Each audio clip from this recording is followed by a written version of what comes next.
डर लगता है, सबको लगता है। फर्क बस इतना है, कुछ रुक जाते हैं और कुछ आगे बढ़ते रहते हैं। चोटी पर आग बरस रही थी, हर दिशा से गोलियां पहाड़ को चीर रही थी। तभी एक तेज धमाका हुआ और एक गोली उसके कंधे को चीरती हुई निकल गई। बर्फ से ढकी विशाल कारगिल की चोटियां, तेज हवा से उड़ती बर्फ। ये पहाड़ आज शांत हैं, इतने शांत जैसे यहां कभी कुछ हुआ ही ना हो। ये वही पहाड़ हैं जिन्होंने 1999 में इंसानों की हिम्मत को मौत से टकराते देखा था। युद्ध हमेशा अचानक दिखाई नहीं देता। कई बार वो चुपचाप पहाड़ों पर बैठ जाता है और जब तक देश समझता है तब तक बहुत देर हो चुकी होती है। कारगिल से बहुत दूर एक और पहाड़ी इलाका था। यहां भी पहाड़ थे, लेकिन यहां शांति थी। इसी शांति में एक कहानी जन्म ले रही थी। एक साधारण घर, न कोई सैन्य परंपरा, न कोई युद्ध की कहानी, बस एक परिवार और उनका बेटा विक्रम बत्रा। दोस्तों के लिए जिंदा दिल, जिंदगी को हल्के में लेने वाला, लेकिन अपने उसूलों में बहुत पक्का। कुछ लोग झंडे को देखते हैं और कुछ लोग उसमें अपनी पूरी जिंदगी देख लेते हैं। विक्रम उन्हीं में से एक था।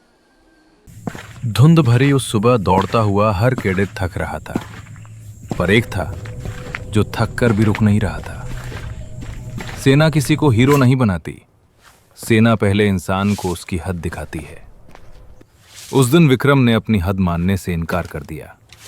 यहीं से एक जिद ने एक सैनिक का रूप लिया। जब वर्दी मिली तो सिर्फ घर नहीं आया, जिम्मेदारी भी आई, इस देश की और इस तिरंगे की। 1999 की सर्दियों के दौरान कारगिल सेक्टर की कई ऊंची चौकियां मौसम के कारण अस्थायी रूप से खाली कर दी गई थीं। इसी दौरान पाकिस्तान की सेना और प्रशिक्षित घुसपैठियों ने नियंत्रण रेखा पार कर भारतीय सीमा के भीतर कई रणनीतिक चोटियों पर कब्जा कर लिया। ये इलाका लद्दाख क्षेत्र में स्थित है, जहां से श्रीनगर लेह राष्ट्रीय राजमार्ग दिखाई देता है। यह राजमार्ग भारतीय सेना के लिए आपूर्ति और सैनिकों की आवाजाही की मुख्य जीवन रेखा था। मई 1999 में भारतीय गश्ती दल ने इन ऊंचाइयों पर असामान्य गतिविधियां देखीं। जांच के बाद स्पष्ट हुआ कि यह साधारण घुसपैठ नहीं, बल्कि एक संगठित सैन्य कब्जा था। उस समय विक्रम बत्रा भारतीय सेना में एक युवा अधिकारी थे। वे तैनात थे 13वीं battalion Jammu and Kashmir rifles में। जब कारगिल की पहाड़ियों पर हालात बिगड़ने लगे, तब उनकी बटालियन को दिल्ली से एक आदेश मिला, ऑपरेशन विजय। कमांडिंग ऑफिसर कर्नल वाईके जोशी अपने जवानों के सामने खड़े थे, चेहरे सख्त, आंखों में आग। उन्होंने धीमी लेकिन दृढ़ आवाज में कहा, सिपाहियों, कारगिल की जंग अब शुरू हो चुकी है। दुश्मन ने हमारी चोटियों पर कब्जा कर लिया है, लेकिन याद रखो, वो पहाड़ हमारे थे, हमारे हैं, और हम उन्हें वापस लेकर ही लौटेंगे। विक्रम और उसकी टीम कारगिल के लिए रवाना हो गई। वो जम्मू कश्मीर के सोपोर से कारगिल युद्ध के मैदान द्रास सेक्टर पहुंचे। कारगिल पहुंचते ही सब समझ आ गया, ये युद्ध अलग है। ये युद्ध सिर्फ जमीन का नहीं है, ये युद्ध सम्मान का है, ये युद्ध तिरंगे का है।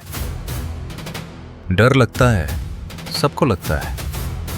फर्क बस इतना है, कुछ रुक जाते हैं और कुछ आगे बढ़ते रहते हैं। चोटी पर आग बरस रही थी, हर दिशा से गोलियां पहाड़ को चीर रही थीं। तभी एक तेज धमाका हुआ और एक गोली उसके कंधे को चीरती हुई निकल गई। वो लड़खड़ाया, जख्मी हुआ, लेकिन उसे अभी रुकना नहीं था। उसे अपने देश के लिए ये लड़ाई पूरी करनी थी, और वो रुका नहीं। उसने फिर से अपनी राइफल उठाई और फायरिंग करता रहा।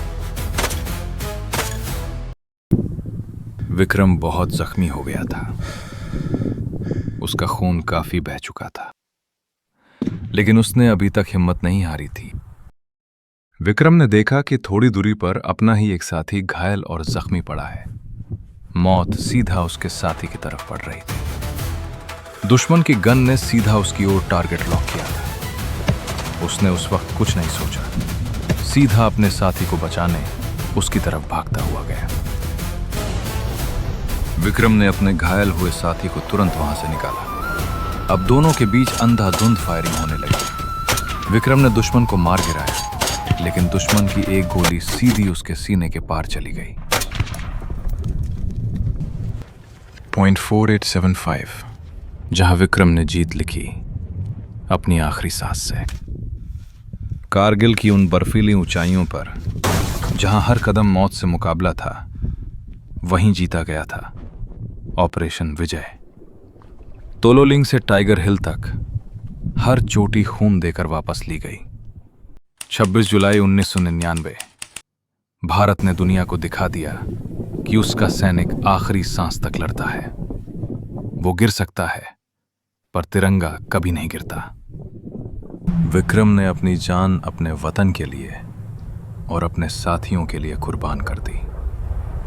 उस जीत में एक गर्व था, लेकिन उतनी ही गहरी एक कमी भी थी।